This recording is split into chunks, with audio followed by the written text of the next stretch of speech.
জাফরিনের শরীর ধীরে ধীরে কিছুটা ঠিক লাগছিল। কিছুটা পানি মুখে দিয়ে গলা ভিজিয়ে নিল সে। দু হাতে নিজের গায়ের ওড়না ঠিক করে বলল, ধন্যবাদ। প্রথমবার বুঝি? জি, এজন্যে হয়তো কিছুটা অস্বস্তি লাগছে। আমারও প্রথমবার প্লেনে ওঠা। বলতে পারেন আপনার মতোই আমিও ভুক্তভোগী, কিন্তু আপনি একটু বেশি। আপনার সাথে পরিচয় হলো না। আমি জাফরিন শিকদার। আমি সুচিত্রা।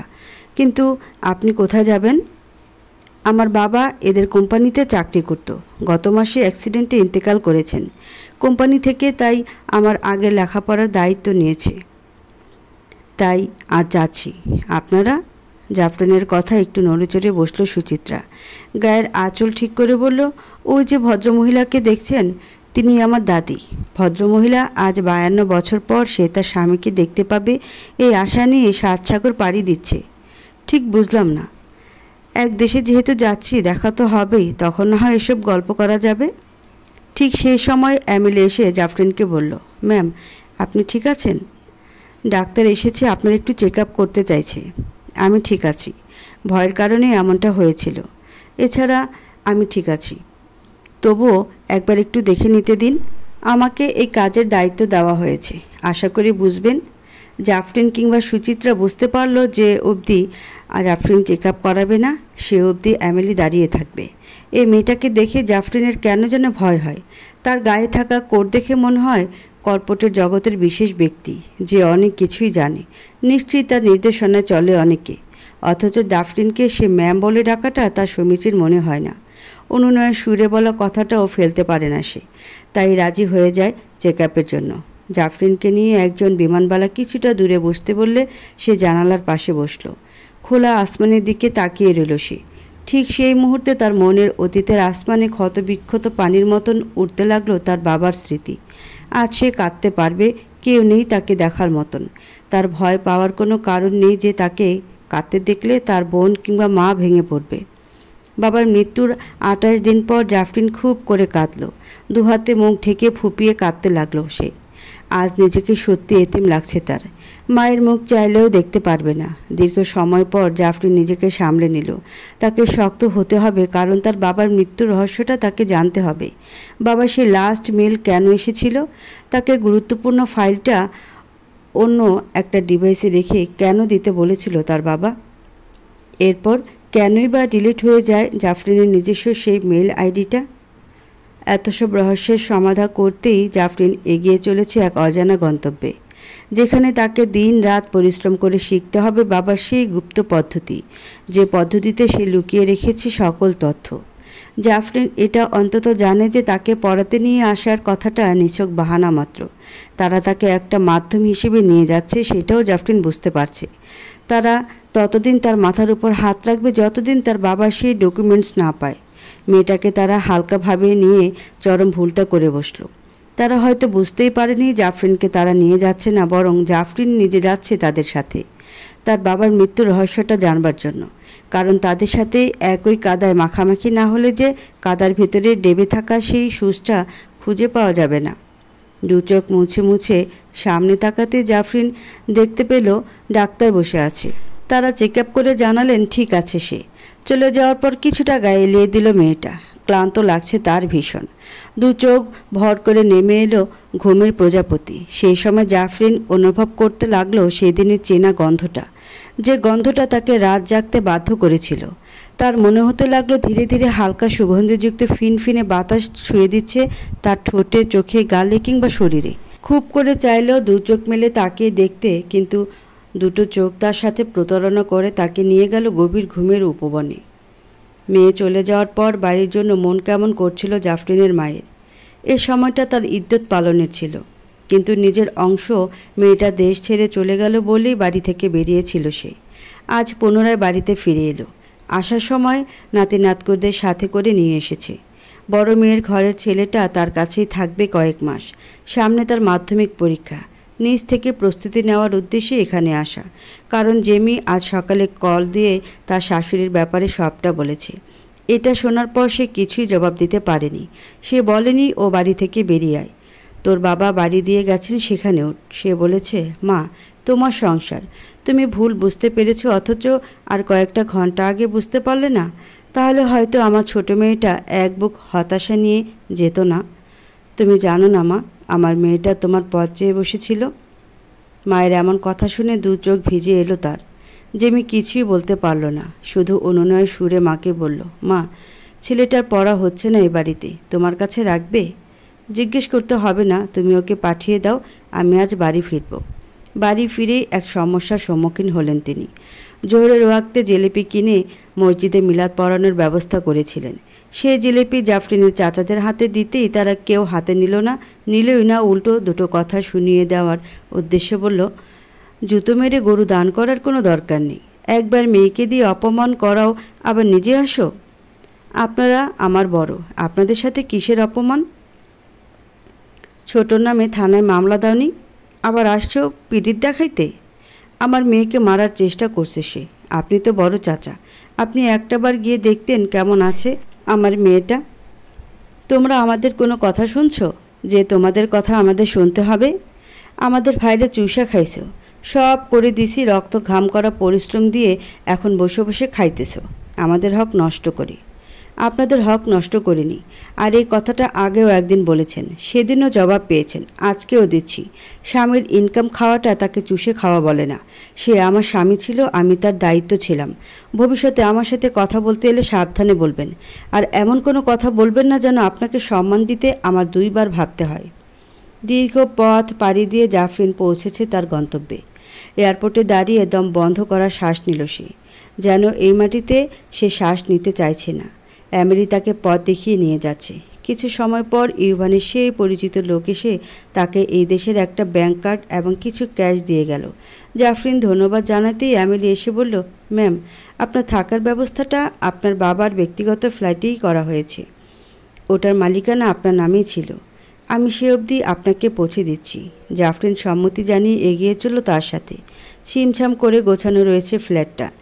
চাবি বুঝিয়ে দিয়ে এমিলি চলে যাওয়ার পর জাফরিন বসে রইল কাউচে। তার চোখের সামনে ভাসতে লাগলো কিভাবে কই বসে তার বাবা তাদের সাথে ভিডিও কলে কথা বলতো। ওই যে রান্নাঘরটা, সেখানে দাঁড়িয়ে রান্না করত। এসবের মাঝে রয়েছে তার বাবার স্পর্শ। একটা কুশন বুকে নিয়ে কাঁদতে লাগলো মেয়েটা। ঠিক সেই মুহূর্তে সে অনুভব করলো তার চোখের পানিতে কুশনের ভেজা অংশে কিছু লেখা ভেসে উঠেছে। তার বুঝতে বাকি রইল না।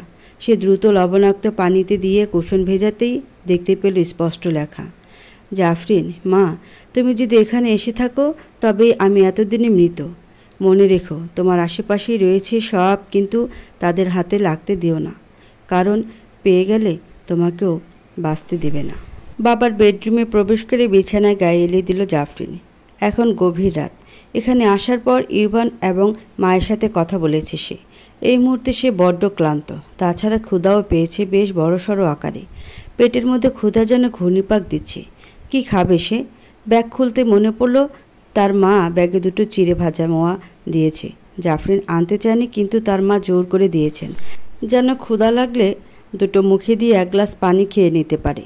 সেই মুহূর্তে বিরক্ত লাগলেও এই মুহূর্তে জাফরিন বুঝতে পারছে তার মা তার এই সময়ের কথা চিন্তা করেই হয়তো দিয়েছেন। বিছানায় বসে প্রথম জাফরিনের যে কথাটা মনে হলো তা হলো তার বাবার ঘরের জিনিসপত্র অনেকটা এদিক সেদিক করা, কিন্তু বোঝার উপায় নেই। নিশ্চয়ই তার বাবার পুরো ফ্ল্যাটের তল্লাশি চালানো হয়েছে। শুধু তাই নয়, জিনিসপত্র উলটপালট করে তারা ভেবেছে জাফরিন এখানে প্রথমবার আসবে, আর এই বিষয়টা প্রথমবারই কেউ বুঝবে না। এবার নড়ে চড়ে বসল সে। তার স্পষ্ট ধারণা জন্মে গেল, যদি কেউ এখানে ঢুকে তল্লাশি নিতে পারে তবে অবশ্যই গোপন কোনো ক্যামেরা কিংবা রেকর্ডার রাখাটা অবাকের বিষয় হবে না। যদি ক্যামেরা লাগানো থাকে তাহলে তো, ভাবতেই কিছুটা অবাক হয়ে গেল সে। তার বাবার লুকানো মেসেজকে সে রান্নাঘরে ঢুকে রেখেছিল। সেই কভারটা এখনও তার পাশেই পড়ে আছে। তাকে দ্রুত এটা নষ্ট করে ফেলতে হবে। এছাড়াও বড় পয়েন্ট হচ্ছে তাকে এই বাসাতে সবসময় এক অভিনয় করে যেতে হবে। সে একজন পিতৃহীন অসহায় মেয়ে, যার প্রতিটি পদক্ষেপ বড্ড নড়বড়ে হবে। কথায় কথায় বিপদে পড়ে যাওয়ার মেয়েটার সাহায্যে বন্ধুবেশে এগিয়ে আসা ব্যক্তিগুলোই যে তার শত্রুপক্ষ। নিজের পরিকল্পনাকে এক সাইডে রেখে জাফরিন প্যাকেট খুলে মোয়া বের করে দুটো মোয়া খেয়ে পানি খায় 2 গ্লাস। পেট আপাতত কিছুটা শান্ত হয়েছে বলে হয়তো তার 2 চোখ ভর করে ঘুমের প্রজাপতি। ঘুমিয়ে পড়তেই তার স্বপ্নে এসে ডাক দেয় তার বাবা। না, নতুন স্বপ্ন নয়, সব তার অতীতের খণ্ড খণ্ড অংশ, যেখানে সে জাফরিনকে হাতে কলমে শিখিয়েছিল কেমিস্ট্রির কিছু গুপ্ত পদ্ধতি। ট্রেডমিলের উপর সর্বোচ্চ গতিতে দৌড়ে চলেছে মাসুদ। নিজেকে শান্ত করার জন্য তার দৌড়াতে হয়, ঠিক যেমন সে দৌড়েছিল তার মায়ের পেছনে, কিন্তু সে পিছন ফিরে তাকায়নি। তবুও মাসুদ দৌড়াইতেই অধিক পছন্দ করে। বিজনেসের সকল ডিলের প্ল্যান সে এই ট্রেডমিলে দৌড়ানোর সময়ই ঠিক করে। দীর্ঘ সময় পর নেমে এলো সে। গলা জমে থাকা বিন্দু বিন্দু ঘাম মুছে নিল তোয়ালে দিয়ে। কপালের সামনে লেপ্টে আছে এক গাছি চুল। আজ তার একটা গুরুত্বপূর্ণ মিটিং রয়েছে। ফ্রেশ হয়ে নিচে নেমে এলো সে। ডাইনিং টেবিলে বসে অপেক্ষা করছেন তার দাদা দাদি। গ্র্যানির পাশে চেয়ারে বসে স্মিথ হেসে বলল, গ্র্যানি, আমি তোমাকে অনেক মিস করেছি এই কয়েকদিন। ওহ হানি, আমিও। তুমি তো বিজনেস ডিলে গিয়েছিলে, তো আমার জন্য কী নিয়ে এসেছো? গ্র্যানি, আমি জানি না যা এনেছি তোমার পছন্দ হবে কি না, কিন্তু সবটাই আমাদের সবার জন্য। তুমি তো বলো সব বিষয় সবার জন্য ভালো হয় না। পৃথিবীতে এমন কিছু ঘটনা ঘটে যা আমার অনুকূলে থাকে না, কিন্তু যদি সেই ঘটনার কারণে কেউ বা কারোর উপকার হয় তবে অবশ্যই আমাদের সে কাজ করা উচিত, তাই না? নাতনির প্লেটে দুটো ডিম তুলে দিয়ে ভদ্রমহিলা বললেন, কি এনেছো? কোথায় গিয়েছিলে? বাংলাদেশ? বিস্ফোরিত চোখে তাকিয়ে রইলেন মাসুদের দাদা। বাংলাদেশ শুনেই বুকের ভিতর বইতে লাগলো এক বিশাল তুফানি ঝড়। মানুষপটে ভেসে উঠল ষোড়শী এক মেয়ে, যার দুই পাশে দুটো বিনুনি, নগ্ন দুই পা, যে পায়ে সে হেঁটে আসে একগুচ্ছ লাল পদ্ম নিয়ে। তার মুখের হাসি, দুই চোখের খুশি। এরপর দৃশ্য বদলে গেল। সে দেখতে পেল লাল বেনারসিতে সেই পদ্মকে, গভীর রাতে সেই দুটো নরম হাত, যে আবেগে খামচে ধরেছে তার বুক। নরম অধরের স্পর্শ, উন্মুক্ত কেশে আড়াল উদাম পিঠে এসে পড়া এক ফালি রোদ। কিন্তু কেন সে হারিয়ে গেল? দেশেই বা কেন যুদ্ধ লাগলো? আর সে যুদ্ধে হারিয়ে গেল তার সেই পদ্মটা। স্ত্রীর ডাকে হুঁশে ফিরলেন ভদ্রলোক। তার স্ত্রী তাকে প্রশ্ন করলেন, কি হয়েছে তোমার? ও বাংলাদেশে গিয়েছিল ডিয়ার। বাংলাদেশ? তোমার দেশে? দাদা, তুমি কেন ফিরলে না ও দেশে? দেশটা তো সুন্দর। কারণ মুক্তিযুদ্ধে সপরিবারে নিহত হয় যুদ্ধে। যে দেশে কেউ নেই সে দেশে হতাশ বুকে ঘুরে ফিরতে যায়নি, আমি যেতে দেইনি। কিন্তু যাওয়া উচিত ছিল গ্রানি। হতে পারত কেউ একজন বা কেউ কেউ পুরো জীবন পার করে দিচ্ছে দাদার অপেক্ষায়। না রে, কারণ তোমার জায়েদ আঙ্কেলের বাবা নিজে নিশ্চিত করেছিল তারা কেউ বেঁচে নেই। আর সে এখানে চলে এলো তোমার দাদার কাছে। যদি আমাদের সেখানে কেউ থাকতো তবে আমরা যেতাম না। এত কথোপকথনের মাঝেও কিছুই বললেননি মাসুদের দাদা। সার্ভেন্টের সহায়তায় নিজ রুমে চলে এলেন। তার প্রথম স্ত্রী স্মৃতিচারণী বেঁচে থাকলে সে দেখতে কেমন হতো? তাকে কি এখনও মাছের মাথাটা বেছে দিতে হতো? সে কি এখনও দুধের উপরে পড়া ঘন স্বর খেতে ভালোবাসত? এই কয়েক ঘন্টাতেই বেশ বিরক্ত লাগছিল জাফরিনের। ভাতের জন্য মন কেমন করছে। নিশ্চয়ই সুপার শপগুলোতে সব পাওয়া যাবে, কিন্তু এই মুহূর্তে তার কিছু খাওয়াটা অধিক প্রয়োজন। বাবা রান্নাঘরের ক্যাবিনেট খুলে দেখতে পেল কফি, দুধ রাখা আছে। একটা কফি বানিয়ে এ দেশীয় ফুড সাইড ঘুরতে লাগলো সে। এমন সময় কলিং বেলটা বাজল। কফির মগ হাতে দরজা খুলল সে। এমিলি দাঁড়িয়ে আছে, তার দু হাত ভর্তি খাবার। তাকে সাদরে আমন্ত্রণ জানালো জাফরিন। এমিলি প্রবেশ করেই তাকে বলল, এটা বাংলাদেশ নয় মিস সিকদার, তাই হুট করেই দরজা খুলবেন না। এর যে স্ক্রিনে দেখে নেবেন কে এসেছে। বাইরে থাকা ক্যামেরায় আপনি এখান থেকেই দেখতে পারবেন। এখানে ক্যামেরা আছে আপনি কি করে জানলেন? এই হাউস বিল্ডিংটা আপনার বাবা ডিজাইন করেছিলেন তার স্পেশাল টিম নিয়ে। তাদের মধ্যে আমি একজন। আমি উপরের সেক্টরে আছি। আচ্ছা, খাবারের জন্য ধন্যবাদ। এটা কোম্পানির পলিসি, আপনার দায়িত্ব নেওয়া। আপনাকে তৈরি হতে হবে, আমরা বের হব। আজ আপনার অ্যাডমিশন হবে। কিছু সময় প্রয়োজন, তাছাড়া ব্রেকফাস্ট করে নিই। আমি অনলাইনে অর্ডার করেছি। আপনি যেতে যেতে খেয়ে নেবেন, আমাদের দেরি করার সময় নেই। ইউনিভার্সিটিতে পূর্বেই পৌঁছেছে মাসুদ। কুঞ্জের সাথে দেখা হওয়ার পর সবটা শুনে কুঞ্জ বলল, আজ তবে এটার খোলাসা হয়ে যাবে। শোন, আমি ওকে যে কোনো সাবজেক্ট চয়েস করতে বলবো, যেহেতু ও এখানে অ্যাডমিশন নিতে চেয়েছে আর ও যথেষ্ট কোয়ালিফাইড, তাই আমার মনে হচ্ছে ও এই সাবজেক্টটাই বেছে নেবে। আর যদি না নেয়, আমরা ওকে যতটা সাধারণভাবে নিচ্ছি ও যদি এর থেকেও সাধারণ হয় নর্মাল একটা সাবজেক্ট কিংবা যে কোনো কিছু? আমার সব ইনভেস্ট ভেসে যাবে। যতটা তুই বলেছিস, এই মেয়েটা পিছিয়ে যাওয়ার মেয়ে নয়। তাকে জানা বোঝার কিংবা দেখার শুরুই হয়নি। তবে এই মেয়ে একটা এজেন্ডা নিয়ে এসেছে। তুই তাকে নিয়ে আসিসনি, সে তোর সাথে এসেছে। এই অষ্টাদশী কন্যা প্রতিশোধের সুবর্ণ সুযোগ খুঁজবে, আর আমরা ওর প্রতিশোধের খেলাতেই ওকেই মাত দিতে হবে। ওদের কথার মাঝে এমিলি এসে জানালো সে নিয়ে এসেছে জাফরিনকে। কিছুটা ইতস্তত হয়ে প্রবেশ করলো মেয়েটা। কুঞ্জ হেসে তার সাথে প্রাথমিক আলাপ করে নিল। অফিসের একপাশে কাউচে বসে আছে মাসুদ, কিন্তু জাফরিন একটা বারের জন্য তার দিকে মুখ তুলে তাকায়নি। কিন্তু যখন সাবজেক্ট চয়েস করতে বলা হলো, তখন জাফরিন স্পষ্টভাবে বলল তার ইচ্ছেটা।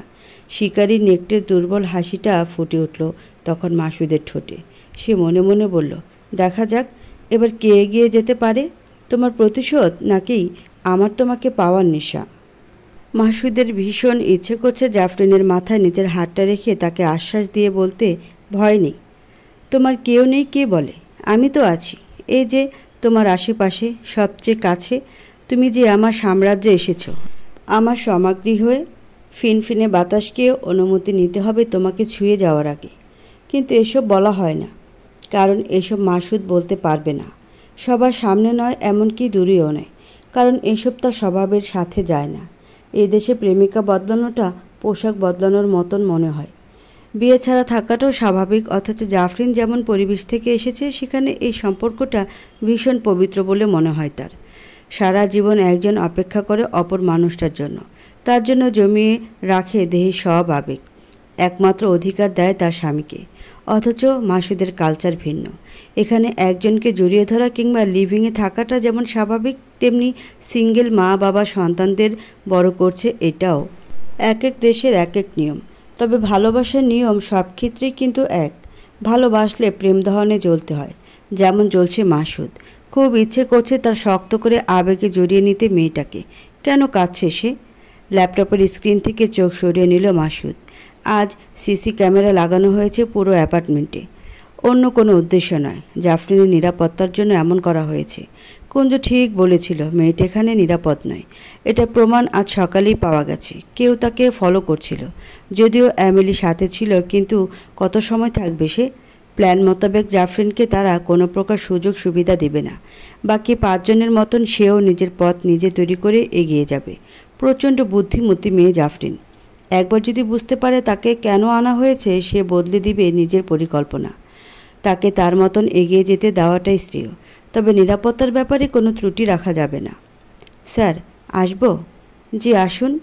মিস শিকদারের সম্পর্কে কিছু কথা ছিল। এমিলির দিকে মুখ তুলে তাকালো মাসুদ। ভ্রু কুচকে জিজ্ঞেস করলো, কী ব্যাপারে? আগামীকাল থেকে সে ক্লাস শুরু করবে, কিন্তু কথা হচ্ছে যে বাকি সময়টা কি করবে। মানে, আসলে মিস শিকদারের উপর নজর রাখা প্রয়োজন ছিল, তাই বলছিলাম। স্পষ্ট ভাষায় বলুন, পেঁচানোতে প্রয়োজন নেই। অফিসে যদি তাকে কোনো জব দেওয়া হয়, তবে সে সব সময় আমাদের আশেপাশে থাকবে, আর তার প্রতি নজর রাখতেও সাহায্য হবে। মিস এমিলি, আমাদের কোম্পানির নাম কি? Royals moon. এখানে চাকরি করতে হলে অবশ্যই ন্যূনতম যোগ্যতা লাগে, এটা জানেন? জি স্যার। যেখানে কর্মদক্ষতা অধিক প্রয়োজনীয়, সেখানে মিস শিকদার একজন স্টুডেন্ট মাত্র।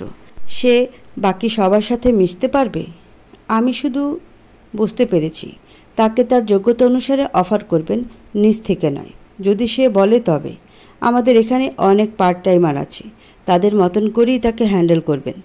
মিস জাফরিন করবেন এমন কিছু? সে বুদ্ধিমতী, সে জানে এখানে একা আহ্লাদ করার মতন কেউ নেই তার। যদি প্রয়োজন মনে করে করবে, না হলে নিজ থেকে তাকে কিছু বলবেন না। এমিলি দুঃখিত বলে বেরিয়ে গেল কেবিন থেকে। সে ভেবেছিল স্বপ্নের নায়কের মতন জাফরিন পাবে তার বসকে। কোম্পানিতে যোগ দেওয়ার পরেই তার বস তার প্রেমে হাবুডুবু খাবে। একটা প্রেজেন্টেশনে সবাই হতাশ, জাফরিন কিছু একটা করে তাকে লাগিয়ে দেবে। এরপর তারা দুজন বিভিন্ন সময় ডেটে যাবে। কন্ট্রোভার্সি তৈরি হবে।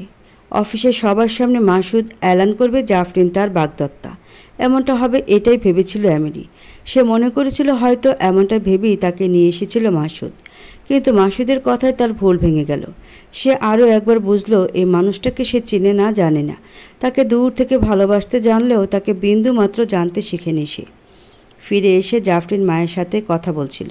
তার মা গ্রামে ফিরেছে এটা শুনে কিছুটা আপত্তি করল সে। মা কিভাবে একা থাকবে ওখানে? আম্মা, শহরে থাকলে কি হতো? মারে, দম বন্ধ লাগে। আর বাড়ির মানুষগুলো, তারা শান্তি দিবে? তোমার আব্বার কবরটা দেখতে তো পারি। বাঁচবই আর কয়দিন। এই কয়েকদিন তোমার আব্বার সাথেই থাকতে চাই। আম্মা, বলো। খুব ভালোবাসেন আমার আব্বারে। তারে ভালোবাসি না রে মা। জানো, একবার আমার গায়ে বসন্ত উঠল, বিয়ের বছরেই। তখন তোমরা ভাই বোন কেউ জন্ম নেওনি। সে কি অবস্থা আমার! বাড়ির সবাই তোমার আব্বারে বলল, তুমি কাছে যেও না বউয়ের, তোমার বসন্ত উঠব। কিন্তু কে শুনে কার কথা? সে আমার যত্ন করে গোসল করিয়ে দেয়, খাইয়ে দেয়। যে বসন্ত গলে যায় তার মধ্যে বাতাস করে। রাত 4টের সময় ভাত খাইয়ে দেয়। এসব কেউ দেখে না মা। বদ্ধ ঘরে সে আমার যত্ন করে, আবার দিনে ঘরের কাজ। একদিন বলেছিলাম, ভালোই তো হয় আমি মরলে, আপনি নতুন স্ত্রী পাবেন। সে আমার মাথায় হাত রেখে কি বলেছিল জানো? কি? আমার শরীরে তোমার গন্ধ লেগে আছে, এই গন্ধটা নিয়েই আমি মরতে চাই। তুমি শুধু আমার খেয়াল রেখো, আমার সাথে থেকো। আমি তোমার পায়ে পৃথিবীর সব সুখ এনে দিব। অথচ আমি তাকে একটা পুত্র সন্তান দিতে পারিনি বলে তার ভাইয়েরা তাকে আবার বিয়ে দিতে চাইল। সে কি আমাদের ছেড়েছে? ছাড়েনি তো মা। তাই আমি তোমার আব্বাকে ভালোবাসি না। আমি তোমার আব্বার জন্যই বেঁচে আছি। জাফরিন ফুপিয়ে কেঁদে উঠে ফোনের অপর পাশ থেকে। বারবার মা বাবার ভালোবাসা, তাদের খুনসুটি দেখে আহ্লাদি হতো সে। বাবা দেশে এলে রাত বিরেতে লুকিয়ে মায়ের জন্য ফুল আনত কিংবা অন্য কিছু। জাফরিন দেখত, স্মিথ হাসত, তবে প্রকাশ করত না। এত ভালোবাসার মানুষের বিচ্ছেদে বুঝি বেঁচে থাকা যায়? মৃত্যু সম যন্ত্রণা নিয়ে কিভাবে বেঁচে আছে তার মা? কথা শেষ করে বেলকনিতে এসে দাঁড়ায় জাফরিন। আগামীকাল থেকে তার ক্লাস শুরু হবে। বিষয় হিসেবে সে বেছে নিয়েছে কম্পিউটার সায়েন্স। তবে কোডিংটা আয়ত্তে আনা তার বেশি প্রয়োজন, কারণ একমাত্র কোডিং শেখার মাধ্যমে সে তার বাবার সকল রহস্যের সমাধান করতে পারবে। নিজ হাতে থাকা হাতঘড়ি দেখে তাকায় জাফরিন। এটার মাঝে লুকিয়ে আছে তার বাবার মৃত্যু রহস্য। শুধু তাই নয়, লুকিয়ে আছে আরও অনেক তথ্য, যার জন্য জীবন দিতে হয়েছে তার বাবাকে। বাবার লাশ দাফনের 3 দিনের দিন রাতে তার ফোনে একটা নোটিফিকেশন আসে, কোনো ঘড়ি অ্যাক্টিভেট হওয়ার। জাফরিন বুঝতে পারে তার বাবার জিনিসপত্রের মাঝে এমন কিছু রয়েছে। সব জিনিসপত্র ঘেটেও তেমন কিছু পায়নি সে। অবশেষে হতাশ হয়ে তার বিয়ের উপহারগুলো দেখছিল। বাবা তার জন্য ঘড়ি কিনেছিলেন। সেটার কাছে যেতেই জিপিএস অন হয়ে যায় ফোনের। টুকটাক নিজের জ্ঞান থেকে জাফরিন বুঝতে পারে এটাই কাঙ্ক্ষিত বস্তু। তাই তো সেদিন পুরো সময় নিজ ঘরে ছিল, সে যখন বাকি সবাই ব্যস্ত ছিল তার বাইরে অনুষ্ঠানে। ঘড়ির মাঝে থাকা পেন ড্রাইভ ঘেটেও সে খুব একটা বুঝতে পারেনি। তবে যেটা বুঝেছে সেটা হলো তার বাবা 2 মন 2 দশা করেছে তাকে এসবে জড়ানোর জন্য।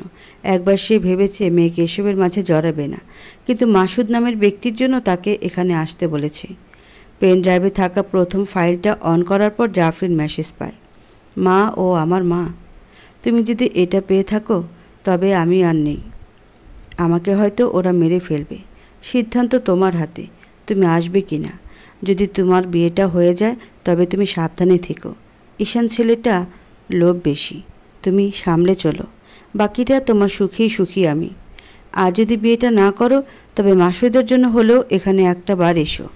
মনে রেখো মা, পৃথিবীতে সবচেয়ে বড় এবং শক্তিশালী অস্ত্র হচ্ছে ভালোবাসা। এরপর জাফরিন আর কিছুই বোঝেনি। তবে সে জানে না মাসুদকে, কি তার পরিচয়, কিন্তু তাকে খুঁজতেই এসেছে সে নিজেকে হারিয়ে। স্বামীহীন একজন নারী সমাজে টিকে থাকার লড়াইটা কেউ চোখে দেখে না। হায়না দৃষ্টি সবসময় সেই নারীর দিকে লেগেই থাকে। কেউ যদি সাহায্যের হাত বাড়ায় তবে সেই সাহায্যে থাকে এক অদ্ভুত নোংরামো করার দৃশ্য। আরও থাকে দ্বিতীয় থাকে পুনরায় বিয়ে করে নিলেই পারে। শর্ত একটাই, নিজের সন্তানকে রেখে আসতে হবে। কারো সংসারে দ্বিতীয় স্ত্রী হয়ে তার সন্তানকে মানুষ করতে হবে। অন্যে রেখে যাওয়া সংসারের দায়িত্ব নিতে হয়, অথচ নিজের সাথে কিছুই থাকে না। মাসুদের দাদার প্রথম পক্ষের স্ত্রীর লড়াইটা কারোর চোখে পড়েনি। যুদ্ধের পর যে দুর্ভিক্ষ তৈরি হয়েছিল সে সময় মারা যায় তার বাবা। ভাইয়েরা রাখেনি সংসারে। নিজের এক টুকরো জমিতে কোদাল তুলে মাটি ঝুরঝুরে করতে হতো তার। মানুষের বাড়িতে কাজ করতে হয়েছে 1টা বছর, কারণ যুদ্ধ থেকে তখনও ফেরেনি তার শ্বশুর। ফিরে এলে একটু স্বস্তির নিঃশ্বাস ফেলে কিশোরী। ধীরে ধীরে ফিরতে থাকে দেশ স্বাভাবিক অবস্থায়, কিন্তু ওই যে 1টা বছর অভিভাবকহীন ছিল, সেই সময় পুরো রাত ঘুমোনি সে। ছেলেকে বুকে আগলে ধরে ঘরের দরজা দিয়ে চুপচাপ বসে থাকতো। তার সাথে থাকতো শাশুড়ি। অন্য যারা তখন বাবার বাড়ি থেকে ফিরেইনি। তাছাড়া বাড়তি 3টে মুখের অন্যের দায়িত্ব কে নিতে চাইবে? সেই সময়গুলো হুট করে তার চোখের সামনে ইদানিং ভেসে ওঠে। সে এই দেশে আসতে চায়নি। মানুষটার আশায় আশায় থেকে জীবন পার করেছে। এক সময় নিজ থেকেই ভেবে নিয়েছিল সে মারা গেছেন। না হলে এতগুলো বছরে একটাবার তো তাদের সাথে যোগাযোগ করত। হুট করে একদিন বিকেলবেলা এই ছেলেটা এলো। সে এসে আধ ভাঙা গলায় বলল সে নাকি তার নাতি। শুনে বুকের ভিতর ধক করে উঠেছিল তার। বারবার দৃষ্টি ভিজে এলো। শূন্য দৃষ্টিতে তো আবছা আলো ছেলেটির মুখের দিকে তাকিয়েই বুঝতে পেরেছিল ছেলেটা মিথ্যা বলেনি। এই যে সেই বলিষ্ঠ দেহ, কাঁধ। পেছন থেকে দেখে তার মনে হয় ফিরে এসেছে তার কিশোরী বয়স, যে বয়সে একটা ভালো ভবিষ্যতের আশায় তার স্বামী চলে গিয়েছিল বিদেশে। তবু সে আসতে চায়নি, কিন্তু ছেলের লোভের তাড়নায় সে তাকে টেনে হিস্ট্রি নিয়েই এলো। অথচ সে চেয়েছিল এক বুক অভিমান নিয়েই পাড়ি জমাবে পরকালে। একটি সম্পর্কের সব থেকে মধুর সময়টা তখন থাকে যখন ধীরে ধীরে তার প্রেমের জলে পা ডুবতে থাকে। ভিন দেশে এসে এই ভিনদেশের প্রতি এক অমোঘ মায়া ডুবছে সুচিত্রা। মাসুদ আজ নিজে এসেছে তাদের খোঁজ নিতে। আজ সকাল সকাল দাদির শরীর বেশ খারাপ হয়ে পড়েছিল। উপায়ন্তর না পেয়ে সুচিত্রা কল দিয়ে বসে মাসুদকে। কল রিসিভ করেছিল তার সেক্রেটারি।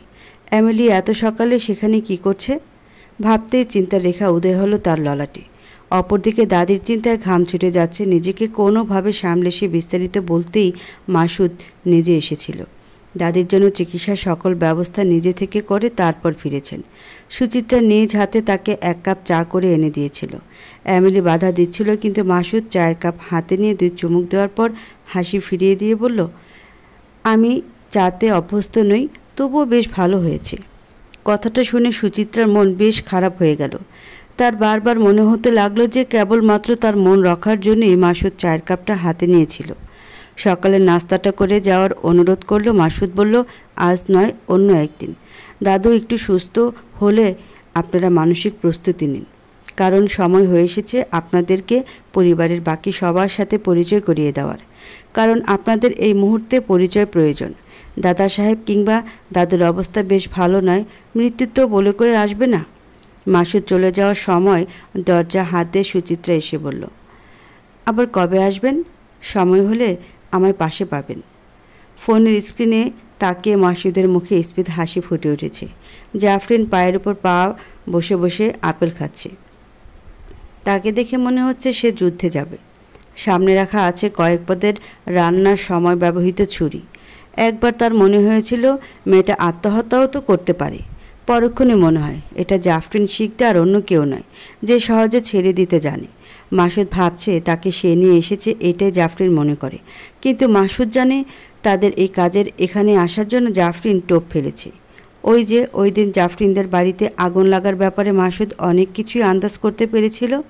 আগুন লাগবে এটা জাফরিন জানত, কারণ আগুন না লাগলে তার মা বোনেরা তাকে নিয়ে ব্যস্ত হবেন না। তারা তাকে দেশেই রেখে দিতে চাইবে, কিন্তু জাফরিনের ইচ্ছে এখানে চলে আসার। নিজের জীবনের নিরাপত্তার দোহাই দিয়ে হলেও সে ভেবেছিল আগুন লাগবে, এটা ইস্যু হবে, কিন্তু তাকে মেরে ফেলার পরিকল্পনা তার চাচা করেছে, এটা ঘূর্ণাক্ষরও টের পায়নি সে। এসব অচেতন মনে জাফরিন নিজেই বলছিল। সে ভেবেছিল তার বাবা তাকে উদ্ধার করেছে। বাবার বুকে মাথা দিয়ে হাসপাতালে যাচ্ছে সে, তাই শক্ত করে জড়িয়ে ধরে বলেছিল, আব্বা, আব্বা, ও আব্বা, আপনি আসছেন? আপনার কাছে যাওয়ার জন্যই তো এত কিছু। আম্মা যে যেতে দিতে চাচ্ছে না। আমি যে আপনার সেই বাসায় যেতে চাই। আপনার গন্ধ লেগে আছে যে বাসার প্রতিটা জিনিসপত্রে। মাসুদ তার মাথায় হাত বুলিয়ে দিয়ে জিজ্ঞেস করেছিল, আগুন লাগবে যে তুমি জানতে? জানতাম। এই জন্যই তো সবাইকে নিরাপদ স্থানে নিয়ে এসেছিলাম। তবে নিজে কেন গিয়েছিলে? আম্মা আর আপাদের ভয় দেখাতে, নইলে তারা রাজি হবে না। আব্বা, আমার মাথাটা ফাঁকা ফাঁকা লাগছে। আমি কি মরে যাচ্ছি? মাসুদ আলতো স্পর্শে তার চুলে চুমুকে দিয়ে বলেছিল, drive fast, otherwise I will finished you bloody buffaloes. স্ক্রিনে থাকা জাফরিন নিজেই নিজ হাতের ব্যান্ডেজ খুলছে। গতকাল তার সময় নেওয়া ছিল ডাক্তারের কাছে, কিন্তু ঘুমের কারণে যেতে পারেনি। আজ যেতে ইচ্ছে করছে না। হাতের ঘা দেখে তার চোখ বন্ধ হয়ে এলো। হুট করে ভয় লাগতে লাগলো তার। মাসুদ স্ক্রিনে দেখে চোখ তুলে নিয়ে এমিলিকে বলল, গাড়ি ঘুরিয়ে নাও, মিস শিকদারকে এখন প্রয়োজন। তারা যখন কলিং বেল চাপলো তখন জাফরিন নিজের হাতটা ওড়নায় ঢেকে উঠে এলো বাইরের দিকে। স্ক্রিনে দেখা যাচ্ছে এমিলি দাঁড়িয়ে আছে, সাথে দুজন ডাক্তার। দরজা খুলে ফিচেল হাসি হাসি জাফরিন। বুঝতে বাকি রইল না তার হাতে ড্রেসিং করা হবে। এই এমিলিটা কিভাবে সব বুঝে যায়।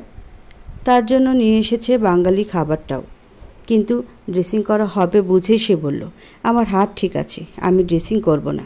মিস শিকদার, আপনি স্যারের মেয়ে, তার কাছে আমি অনেক ঋণী, তাই আপনার ভালো মন্দের দায়িত্ব অবশ্যই আমাকে দেখতে হবে। কিন্তু তারা ভিতরে প্রবেশ করে ড্রয়িং রুমে বসলেন।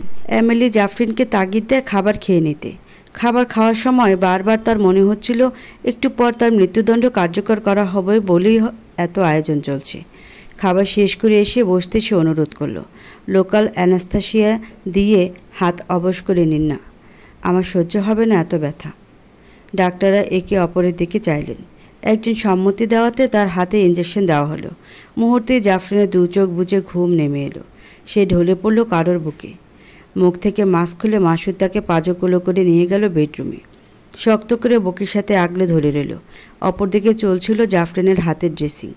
ঘুমে জড়ানো অবস্থাতেই মেয়েটা অপর হাতে জড়িয়ে নিল মাসুদের হাত, যেন খুব পরিচিত কাউকে বহুদিন পাওয়ার পর হারানোর ভয়। জাফরিনের চুলে আলতো স্পর্শে হাত বুলিয়ে দিতে দিতে মাসুদ ডাক্তারকে জিজ্ঞেস করল, ঠিক হতে কতদিন সময় লাগবে? সার্জারি করালে ভালো হতো, অথবা তেলাপিয়া মাছের চামড়া দিয়ে ট্রিটমেন্ট ওটা করিয়ে দেখতে পারেন। প্রতিদিন ড্রেসিংটা স্কিপ করতে চাচ্ছি, ওর কষ্ট হচ্ছে, তবে দ্বিতীয় পদ্ধতি অবলম্বন করাটাই বেটার হবে।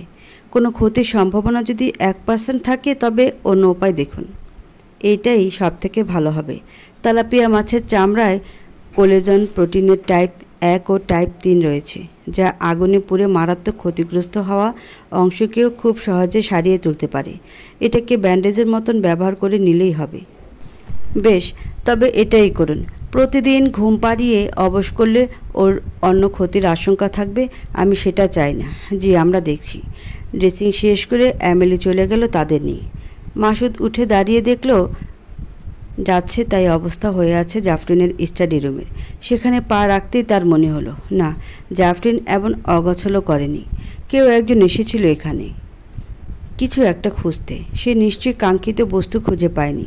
মুহূর্তেই তার মস্তিষ্কে হাজারখানিক চিন্তার আগমন ঘটে গেল। সে নিজের ফোন বের করে এখানে থাকা সকল ক্যামেরা অফ হওয়ার কমান্ড বাটন প্রেস করলো। এরপর ডেকে পাঠালো অন্য এক স্পেশাল টিমকে।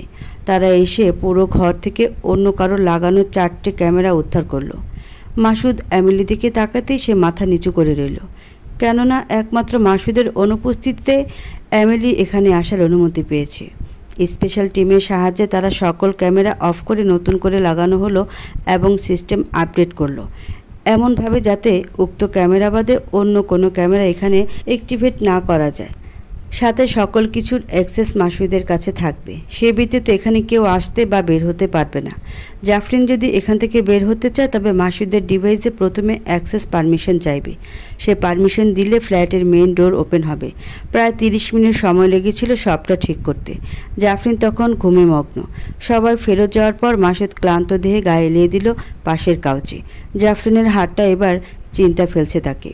দীর্ঘ শ্বাস ফেলে উঠে দাঁড়ালো সে। রান্নাঘর থেকে এক মুখ কফি বানিয়ে দাঁড়ালো বারান্দায়। স্মৃতি পাতায় তখন ভেসে উঠে মাস 6 পূর্বের এমনই এক সন্ধেবেলা। স্যার, আপনি মেয়েকে অনেক ভালোবাসেন? জানো তো, ওর মা ছেলে চেয়েছিল, কিন্তু যখন ওর জন্ম হয় ও ওর মাকে দেখে ভ্রু কুঁচকে ঠোঁট উল্টিয়ে তাকিয়ে থাকতো। তার কোলেও যেতে চাইতো না, অথচ সন্তান হয় মা ভক্ত। আমি কোলে নিলে সে কি হাসি হাসতো। মেয়েটা আমার কাঁদতে জানে না। আমি কেন যেন ওকেই বেশি আদর করি। তবে ওই ছেলের সাথে বিয়েতে মত দিলেন কেন? জাফরিন পছন্দ করেছে ঈশানকে। আমি ওর এই পছন্দকে সম্মান করি বলে। দমকা বাতাসে ঘোর কাটে মাসুদের। কাউকে না দেখে ভালোবাসা যায়? যা যেমনটা বেসেছে মাসুদ। আজমল শিকদারের মুখে মুখে মেয়েটার কথা শুনে তাকে ভালোবেসেছে। যে মুহূর্তে জাফরিনের বিয়ে ঠিক হলো, সে বারবার চেয়েছে বিয়েটা যেন না হয়, ভেঙে যাক এই বিয়েটা, যে কোনো মূল্যই হোক। কিন্তু মূল্যটা যে আজমল শিকদারের মৃত্যু হতে পারে তা কখনো ভাবতেও পারেনি সে। জাফরিনের জেগে ওঠার আগ মুহূর্তে সে ফিরে এলো। নাস্তার টেবিলে রেখে এসেছিল ছোট্ট একটা নোট, সাথে ডিনার, যেখানে লেখা ছিল, ফিনিশ ইট ডিয়ার লেডি। ভিনদেশে থাকা মেয়ের জন্য মায়ের মন সব সময় কুগাইতেই থাকে। আজ সকাল থেকে মেয়ের জন্য অস্থির হয়ে আছে জাফরিনের মা। বড় ভাইয়ের বাড়িতে এসেছিল সে। তার ভাই অস্থিরতা দেখে বলল, একটা কথা বললে শুনবি? কি কথা? আমরা সবাই তো দেখি জাফরিন আর ইভান কতটা কাছে, ওদের 4 হাত এক করে দেওয়া যায় না? কি বলেন এসব ভাই? ওরা নিজেদের ভাই বোন মনে করে, আপন ভাই বোন তো আর না। তাছাড়া ইভানের সাথে যা সম্পর্ক ছিল সে তো এখন বাপ মায়ের পছন্দে বিয়ে করেছে। ওদের 4 হাত এক হলে আমার আর তোর থেকে শান্তি কেউ বেশি পাবে না। জাফরিনের মা নিজের ভাইয়ের কথা চিন্তায় পড়লেন। সত্যি তো, আর এই পৃথিবীতে কেউ নেই যে ইভানের মতন জাফরিনের খেয়াল রাখবে। যদি এমন হয় তো ক্ষতি কিসের? ঘুম থেকে জাফরিন জেগে দেখতে পেল তার লাগানো দুটো ক্যামেরার কোনোটাই কাজ করছে না। সে ভেবেছিল যান্ত্রিক কোনো গোলযোগপূর্ণ কারণে এমন হচ্ছে। ফুটেজ চেক করে দেখতে পেল এমিলি এবং ডাক্তার সমেত 2 জন তার ফ্ল্যাটে প্রবেশ করেছে। সে ঘুমিয়ে যাচ্ছে। এরপর আর কিছুই নেই, সব সাদা কালো। দীর্ঘ শ্বাস ফেলল সে। তার বারবার মনে হপ্প কেউ একজন তার অনুপস্থিতিতে এখানে আসে। কে সে?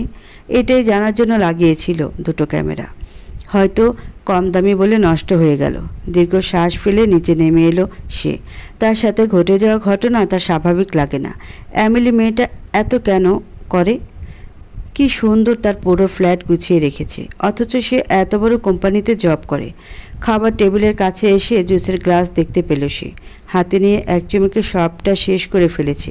টেবিলে ঢাকা দেওয়া নোটটা দেখে তার ভেতরে সব কিছু জমে গেল। এই মুহূর্তে একটা ভয় কাজ করতে লাগলো। কি লিখেছে এমিলি? ডিয়ার লেডি মানে কি? সে কেন তার প্রিয় নারী হতে যাবে? তবে কি এমিলি সমকামী? নাওজুবিল্লাহ নাওজুবিল্লাহ বলে 3 কদম পিছিয়ে এলো সে। কাউচে বসে নিজের কপালে হাত রেখে বলল, এই জন্যে বুঝি আমার প্রতি তাহার এত দরদ? এই জন্যে কি আমার দিকে এভাবে তাকাতো? তার চোখে আমার জন্য মায়া ছিল না? কি ছিল ওসব? আমি এখন কি করব? জাফরিনের মাথায় তখন শখানেক চিন্তা। সে পায়চারি করতে করতে ভাবে, ঘুমানোর পর এমিলি তার সুযোগ নেয়নি তো? এমন সময় কলিং বেলের শব্দে তার ঘোর ভাঙে। স্ক্রিনে একজন ডেলিভারি বয় দাঁড়িয়ে আছে। জাফরিন ভাবে এই মুহূর্তে সে কিছু অর্ডার করেছে বলে মনে হয় না। তবে কে এলো? দরজা না খুলে দাঁড়িয়ে স্ক্রিনে দেখতে পায় একজন মুখ ঢাকা লোক দাঁড়িয়ে। সে হেসে বলল, ma'am your order, please check it. কিন্তু আমার কোনো অর্ডার ছিল না, আপনি ভুল ঠিকানায় এসেছেন। জি না ম্যাম, আপনি একটু বেরিয়ে এসে দেখুন, আমি কিছু কিনিনি, আপনি ভুল ঠিকানায় এসেছেন। ম্যাম ঠিকানা এটাই দেওয়া, আপনি দয়া করে রিসিভ করুন, না হলে আমার চাকরিটা চলে যাবে। জাফরিনের এবার মায়া হলো। সে দরজা খোলার জন্য কোড চাপতেই কনফার্ম মেসেজ পেল মাসুদ। সে তখন ব্যস্ত ছিল মিটিংয়ে। মোবাইল স্ক্রিনে দেখলো বাইরে ডেলিভারি বয় দাঁড়ানো। সে ভেবেছিল হয়তো জাফরিন কিছু আনিয়েছে, তাই ওকে করতেই দরজা খুলে গেল। কিন্তু স্ক্রিনে থেকে চোখ সরানোর পূর্বে সে বুঝে গেল তার জীবনে সব থেকে বড় ভুলটা সে করে ফেলেছে। যে ভয় পাচ্ছিল সেটাই হলো। তার চোখের সামনে কেউ একজন সজোরে আঘাত করে বসলো জাফরিনের মাথায়। চুয়ে চুয়ে রক্ত ঝরছে। 3 জন লোক টেনে ভিতরে নিয়ে যাচ্ছে তাকে। শক্ত করে বেঁধে ফেলে তার চুলের মুঠি ধরে বলছে, পেনড্রাইভ কোথায়? তোর বাবা শেষবার তোকে যে মেল করেছিল তাতে কি ছিল? ক্লান্ত জাফরিনের 2 চোখে নেমে এলো রাজ্যের অস্থিরতা। সে ধীরে ধীরে তলিয়ে গেল ব্যথাহীন যন্ত্রণাহীন কোনো এক রাজ্যে। আমি আমি আমি সবসময় তোমাকে রক্ষা করব, কখনো তোমাকে দূরে যেতে দেব না, যাই হয়ে যাক না কেন। ক্যামেলিয়া, চোখ তুলে তাকাও ক্যামেলিয়া, দেখো কিছুই হয়নি। কথাগুলো বলে দ্রুত পানি ছিটে ফোঁটা দিতে লাগলো জাফরিনের মুখে মাসুদ। স্থানীয় পুলিশ এসে পৌঁছেছে। মেডিকেল টিমটা আসতে কেন দেরি হচ্ছে সে বুঝতে পারছে না। ছোটবেলায় গ্রানিকে দেখেছিল একবার। বাসার এক সার্ভেন্ট হুট করে সেন্সলেস হয়ে পড়েছিল। তার চোখে মুখে পানি দেওয়ার পর সে জ্ঞান ফিরে পেয়েছিল। কিন্তু জাফরিন কেন পাচ্ছে না? সাদা শার্টের একটা কোণা দিয়ে চুয়ে পড়া রক্ত মুছে দিল সে। দিঘির জলের মতন স্থির, শান্ত, দক্ষিণে হাওয়ার মতন মোলায়েম কিংবা চাঁদের আলোর মতো নরম তুলতুলে স্বভাবের মাসুদের এতটা অস্থিরতা দেখে ঘাবড়ে গেল এমিলি। কয়েক সেকেন্ড পার হয়ে যাওয়ার পরেও যখন জ্ঞান ফিরল না, তখন জাফরিনকে কোলে তুলে নিয়ে ছুট লাগালো সে। লিফটের কাছাকাছি আসতেই দেখতে পেল কুঞ্জ সাথে মেডিকেল টিম। স্ট্রেচারে আর শুয়ে দিল না মেয়েটাকে। ওই অবস্থায় ছুটে এলো অ্যাম্বুলেন্সের কাছে এলো তারা। বাতাসের পেট ফুঁড়ে চলতে লাগলো অ্যাম্বুলেন্সটা। জাফরিনের মাথায় হাত রেখে ফিসফিস করে বলল, একজনকেও ছাড়বো না, কাউকেই না। যে তোমার বাবাকে মেরেছে তাকেও না, আর যে তোমাকে আঘাত করেছে তাকেও না। শুধু একটা বার, শেষবারের মতন সুস্থ হয়ে ফিরে এসো। তোমাকে আমি হারাতে দিব না, তুমি নিজেও হেরে যেও না। জাফরিন আলগোছে হাতটা ছুঁয়ে দিল মাসুদের হাত। মাসুদ কুঞ্জকে তাড়া দিয়ে বলল, কিল দোস ব্লাডি বাস্টার্ড। কুঞ্জ তার কাঁধে হাত রেখে বলল, রিল্যাক্স। ওদের পুলিশি হেফাজতে নেওয়া হয়েছে। কিছু সময় পূর্বে মাসুদ যখন দেখতে পাচ্ছিল তার চোখের সামনেই টেনে হিস্ট্রি নিয়ে গেল তিনজন জাফরিনকে, তারা টেনে নিয়ে তাকে জোর করে বসালো চেয়ারে। জাফরিনের শরীর থেকে তার ওড়না টেনে নিয়ে বেঁধেছিল হাত। ছোট বিড়াল ছানার মতন ছটফট করতে থাকা জাফরিনের দিকে তাকাতেই রুদ্ধশ্বাসে দৌড়েছিল মাসুদ। একই বিল্ডিংয়ে ছিল সে। এই বিল্ডিংটা মূলত তাদের কোম্পানির অধীনস্থ উচ্চপদস্থ কর্মচারীদের জন্য। এখানে ব্যক্তিগত ফ্ল্যাটে মাঝে মধ্যে থাকে সে। আজও ছিল, তাই খুব একটা দেরি হওয়ার পূর্বে সে পৌঁছেছিল। যারা জাফরিনকে জেরা করছিল তারা খুব একটা সুবিধা করতে পারেনি। মিনিট দুয়ের মাথায় জ্ঞান হারিয়ে ফেলেছিল সে। আশেপাশে থাকা জিনিস তছনছ করেও কিছু পায়নি। মাঝে সময় লেগেছিল মাত্র 4 মিনিট। মাসুদের অ্যাপার্টমেন্ট ছিল 15 তলায়, জাফরিন ছিল 7 তলাতে। লিফট গ্রাউন্ড ফ্লোরে ছিল, কিন্তু মাসুদের দেরি করার সময় ছিল না বলে সিঁড়ি হয়ে আসতে হয়েছে তাকে। ততক্ষণে যারা ঘরে গিয়েছিল তারা বের হতে চাইলেও বের হতে পারেনি, কারণ বের হওয়ার জন্য তারা যখন জাফরিনের ফিঙ্গারপ্রিন্টও কাজ করলো না, তখন কিছুটা ঘাবড়ে গিয়েছিল তারা। সেই মুহূর্তে পুলিশ অফিসার সমেত প্রবেশ করে মাসুদ, কারণ জাফরিনের নিরাপত্তার জন্য লিগেলভাবে কিছু পুলিশের ব্যবস্থা করার কথা হয়েছিল আস্তার। তারাই দ্রুত চলে এসেছে ঘটনাস্থলে। জাফরিনকে নিয়ে যাওয়ার পরিকল্পনা করা আত্মাইর দল তাকে ফেলেই চলে যাচ্ছিল। একজন অবস্থা বেগতিক দেখে দেখে একজন জাফরিনের গলায় ছুরি ধরে ভয় দেখালেও শেষ অবধি তাদের হার মানতে হয়। এরপর তারা কি করেছে, তাদের কি হয়েছে সে সম্পর্কে তার কিছুই জানা নেই। সে ছুটেছে তার ক্যামেলিয়ার কাছে। আঘাতটা খুব বেশি লাগেনি, বাইরের চামড়াটা কেটে গিয়েই ব্লিডিং হয়েছে মেয়েটার। কিছু সময় পূর্বে দীর্ঘ সময় ঘুমানো এবং কিছু মেডিসিনের কারণে এমন হয়েছে। এছাড়াও আরও একটা কারণ রয়েছে, সেটা হলো জাফরিনের ভয়। সে ভয় পেয়েছিল আর তার মস্তিষ্ক এতটা চাপ নিতে পারেনি বলেও এমনটা হয়েছে। তবে নিউরো সার্জারি বিশেষজ্ঞ বিষয়টা শুনে বললেন, কিছু পরীক্ষা করিয়ে ফেলুন, আপনি যেহেতু রিস্ক নিতে চাচ্ছেন না। আর হ্যাঁ, এই সময় সাথে সাথে হাতের চিকিৎসাটাও করিয়ে নিন। অবশ্যই। জাফরিনকে কেবিনে শিফট করা হলো। তার পাশে পুরো রাত বসেছিল মাসুদ। এই সময়টাতে সে কথা বলেছে লোকাল থানায়। পুলিশ জানিয়েছে জিজ্ঞাসাবাদ চলছে, তবে তারা বলেছে তাদের এই কাজের জন্য পেমেন্ট করা হয়েছে। তাদের বলা হয়েছিল মেয়েটাকে কিছু প্রশ্ন করতে এবং সে যদি ঠিকঠাক জবাব না দেয় তবে তাকে তুলে নিয়ে আসতে। যেহেতু বিল্ডিংয়ের সিকিউরিটি অনেক কড়া, তাই তারা তিনজনে 3টে ফ্ল্যাটে ফুড ডেলিভারি বয় হিসেবে প্রবেশ করে। এরপর জাফরিনের কাছে যায়। জাফরিন সম্পর্কে তারা কেবল একটু জানে, মেয়েটা এদেশি নয়। যে দেশ থেকে এসেছে সেই দেশের মানুষকে ইমোশনালি দ্রুত কনভিন্স করা যায়। মানে তাকে যদি বলা হয় তার চাকরি চলে যাবে বা সে খুব অসহায়, তবে সে দরজা খুলে দেবে। হয়েছেও ঠিক এমনই। জাফরিন দরজা খুলে দিয়েছিল, তবে জ্ঞান হারানোর পর তারা তাকে নিয়ে বেরিয়ে আসতে পারেনি। মেইন ডোর লক করা ছিল, যেটা খুলছিল না। কারা পাঠিয়েছিল ওদের তেমন কিছুই জানা যায়নি। তবে হ্যাঁ, কোনো একজন শাড়ি পরিহিতা মহিলা তাদের পেমেন্ট করেছিল। শাড়ি? হ্যাঁ, আমরা 3 জন তাদের আলাদা আলাদা স্টেটমেন্ট নিয়েছি। 3 জনই একই কথা বলেছে। খোলা চুলের শাড়ি পরা কেউ একজন তাদের টাকা পেমেন্ট করেছে। অফিসার, আপনি কি তাদের দিয়ে আমাকে একটা স্কেচ করিয়ে দিতে পারবেন? অলরেডি আমরা তৈরি করে ফেলেছি, তদন্ত চলছে, সিসিটিভি ফুটেজও চেক করা হচ্ছে। তবে সমস্যা হচ্ছে যে এসেছিল তার মুখ কেউ দেখতে পায়নি। পেছন দিক এবং সাইড থেকে দেখা যাচ্ছে। আশ্চর্য হচ্ছে তাকে সিসিটিভিতেও একইভাবে দেখা যাচ্ছে। যে এসেছিল সে অবশ্যই একটা ক্যালকুলেটিভ রিস্ক নিয়ে এসেছিল। সে আমাদের সাথে লুকোচুরি খেলায় নামতে চাইছে, কারণ নিজেকে সামনে এনেও শেষমেশ লুকিয়েই কিন্তু রেখেছে সে। ধন্যবাদ। আপনি কি দয়া করে আমাকে স্কেচটা মেল করে দিবেন? অবশ্যই। ও হ্যাঁ মিস্টার মাসুদ, আরও একটি কথা, আপনার কি আইনি নিরাপত্তা লাগবে? আপনি চাইলে আমরা প্রোভাইড করতে পারি। আপাতত আর প্রয়োজন নেই। আমি এজেন্সি থেকে বডিগার্ড হায়ার করেছি। আপনি কেবল এর পিছনের মানুষটাকে সামনে আনার ব্যবস্থা করুন। আমি আমার সর্বোচ্চ চেষ্টা করব। আরও একটি কথা, এসবের পিছনে আপাতত গোপনে রাখবেন। আমার পরিবার যেন না জানতে পারে। তাছাড়া মেয়েটার লাইফের ব্যাপার। চিন্তা করবেন না, মিডিয়া অবধি পৌঁছাবে না। পুনরায় ধন্যবাদ দিয়ে কল কেটে দিল। কিন্তু এই মুহূর্তে অফিসারের কথা শুনে কিছুটা গম্ভীর হলো মাসুদ। এই দেশে শাড়ি পরে কেউ এতটা স্বাভাবিক বিষয় নয়। সে বুঝতে পারল যে জাফরিনকে নিয়ে এসব প্ল্যান করছে। সে জাফরিন এবং তার সম্পর্কে সবটা জেনেই খেলায় নেমেছে। ফোনের স্ক্রিন থেকে চোখ তুলে নিয়ে এসে দেখতে পেল জাফরিনের মৃদু নড়াচড়া। তার পাশে গিয়ে বসে মাথায় হাত রেখে শান্ত সুরে বলল, জাফরিন। শান্ত গভীর সুর শুনে অনিচ্ছা সত্ত্বেও চোখ মেলে তাকালো সে। এই মুহূর্তে কাকে দেখছি, কে তার সামনে বসে আছে কিছুই জানে না মেয়েটা। কিন্তু বুঝতে পারলো তার মাথায় রাখা হাতটা একটা ভরসার হাত। অন্য যে হাতটা তার হাত ধরেছে সে হাতটা তাকে শক্তি দিচ্ছে, সাহস দিচ্ছে। সামনে বসে থাকা গভীর কৃষ্ণবর্ণের পিউপিলের দিকে তাকিয়ে দেখল চোখ দুটো যেন চকচক করছে। অপর হাতটা তার গালে রেখে জিজ্ঞেস করলো, বলেই ফুপিয়ে ফুপিয়ে কাঁদতে লাগলো মেয়েটা।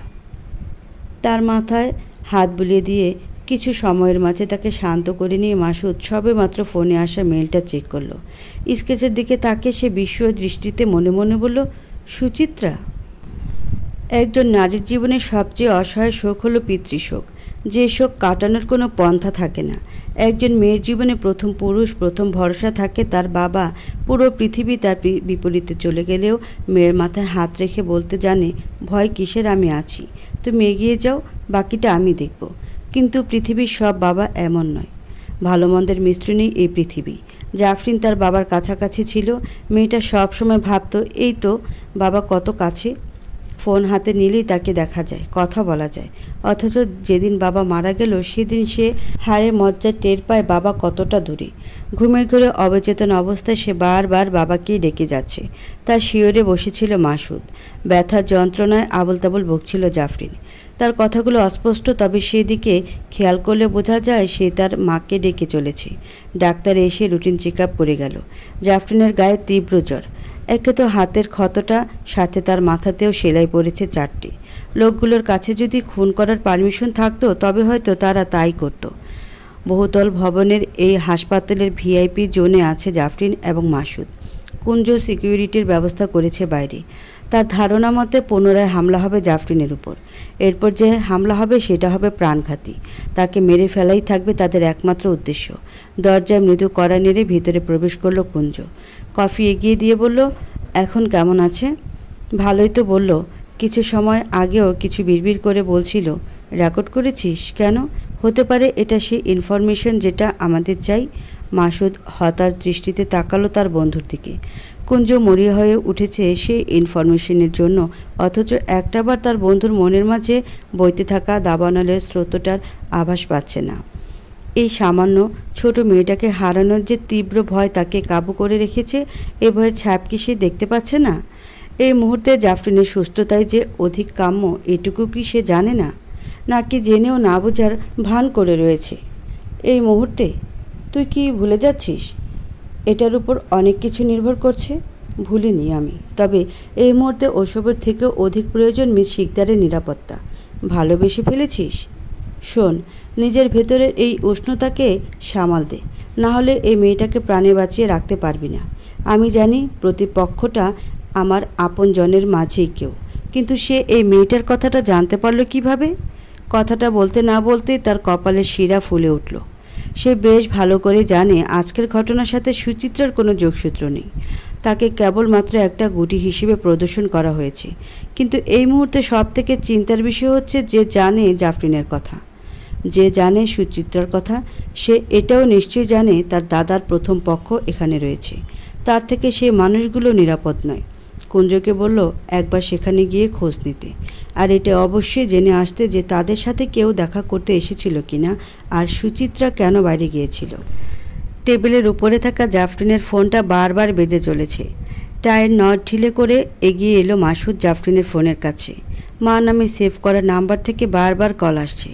মা ডাকটা পড়তে মাসুদের মনে সেই গহীনে এক চিলতে আলো দেখা গেল। তার নিজের মায়ের সাথেও তো কথা হয় না আজ দীর্ঘ কয়েক মাস, দীর্ঘ কয়েক বছর একা থাকার পর তার মা বিয়ে করেছেন। তখন মাসুদের বয়স 25 চলছে। মায়ের বিয়েতে সে উপস্থিত ছিল, নিয়ে গিয়েছিল উপহার। তার মা পরিচয় করিয়ে দিল নতুন স্বামীর সাথে। হ্যাঁ, তার মায়ের নতুন স্বামী কিন্তু মাসুদের বাবা নয়। কিন্তু অদ্ভুত নিয়ম এই সমাজের। মায়ের বিয়ের পর তার বর্তমান স্বামীর সন্তানেরা তাকে মা বলে ডাকছে, অথচ এই ডাকটা কেবল মাসুদের থাকতে পারত। তার বাবা নিঃসন্দেহে তার মাকে ভালোবাসত, কিন্তু মা ছিলেন ক্যারিয়ার নিয়ে বেশ পসেসিভ। বাবা পছন্দ করতেন না তার দেশ বিদেশে ঘুরে বেড়ানো। একদিন, দুদিন, 3 দিন বাড়তে লাগলো ঠোকাঠুকি। কখনো মাসুদের স্কুলে প্যারেন্টস ডে মিটিং নিয়ে, আবার কখনো মায়ের ফ্লাইট নিয়ে। পেশায় তার মা একজন বিমানবালা ছিলেন।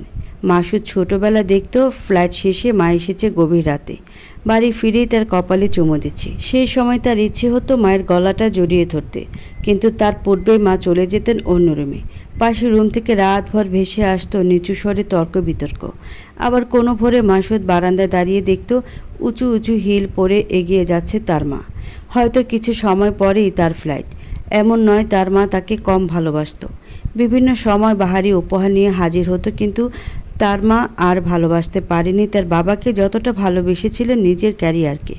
মায়ের চলে যাওয়ার পর সবাই বাবাকে বলেছিল পুনরায় বিয়েটা করে নিতে, কিন্তু বাবার আর মন টানেনি।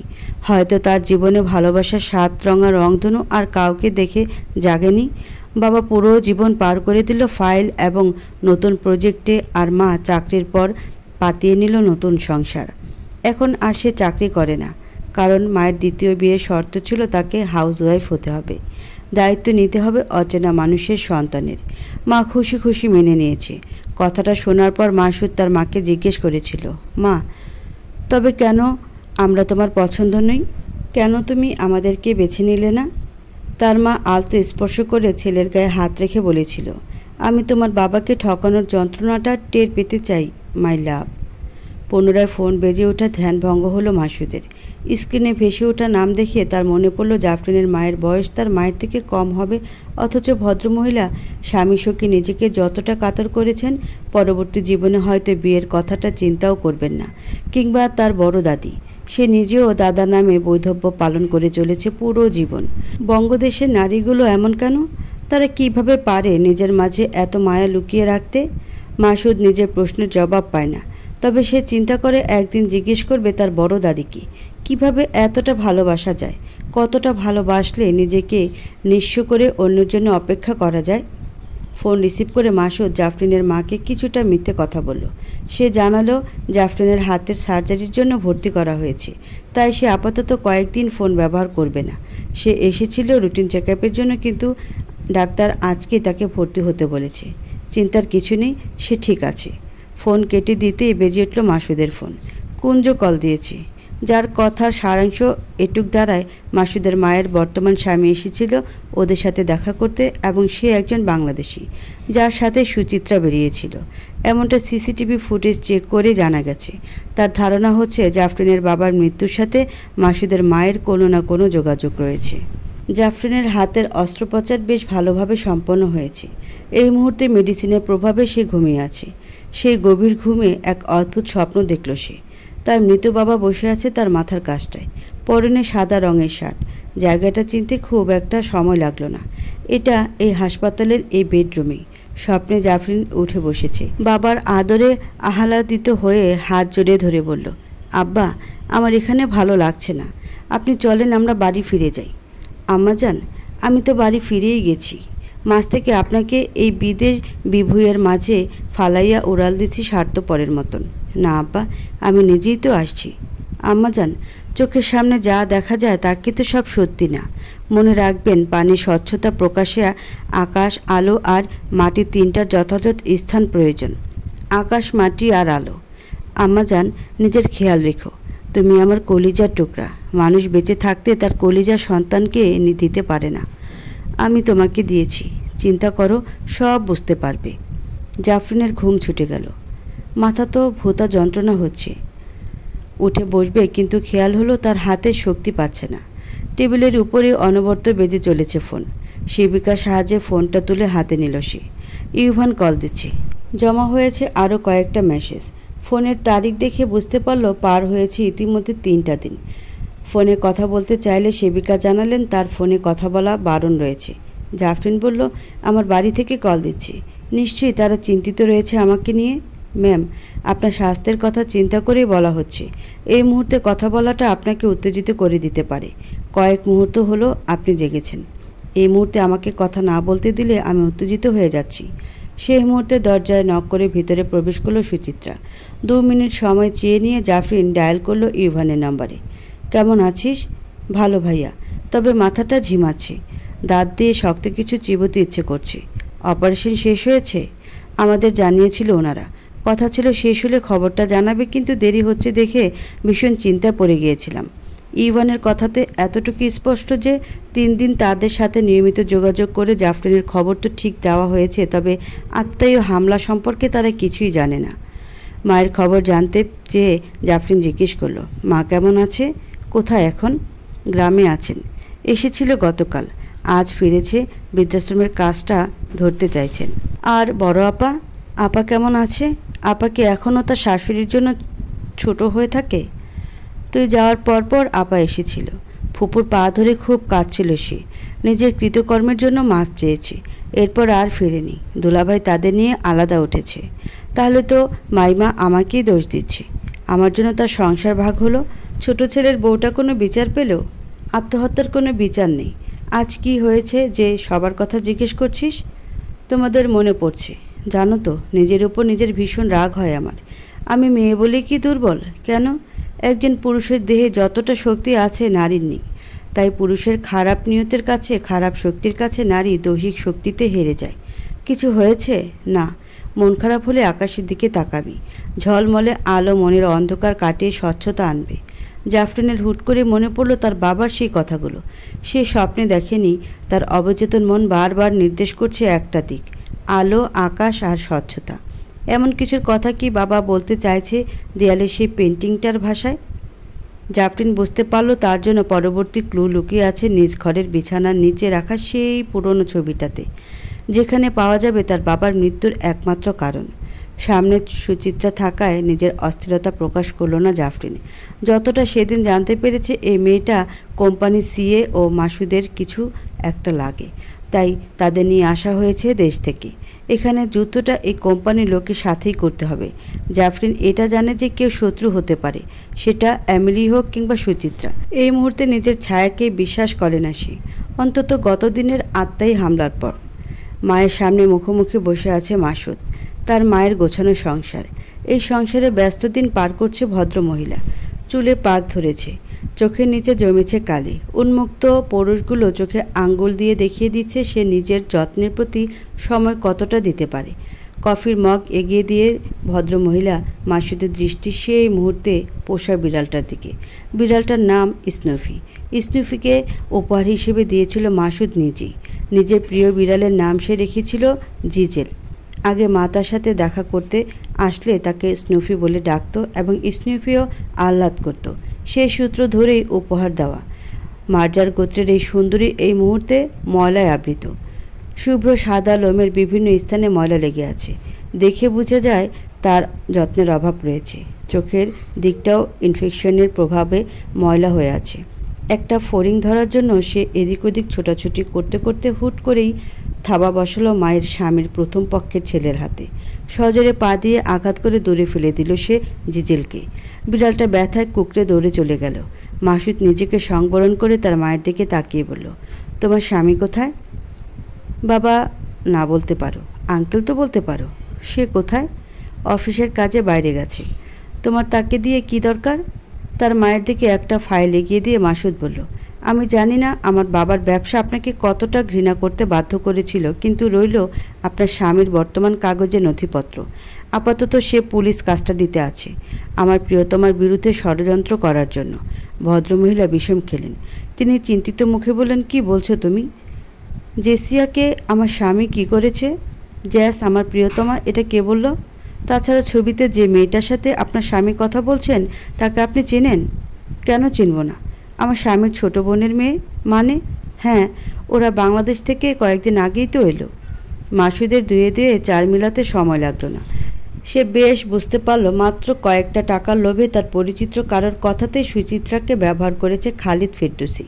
সে যেই হোক, তার পুরো গল্পটা জানা। যে জানে শিকদার সাহেবের মৃত্যু কিংবা জাফরিনের আশাটা, আর এসব কেবল একজনই জানে, সে হচ্ছে কুঞ্জ। তবে কি এই পুরো গল্পটার পিছনে কুঞ্জই রয়েছে? চোখের সামনে প্রিয় কিছুর কষ্ট মেনে না নিতে পারাটা মানব হৃদয়ের বৈশিষ্ট্য।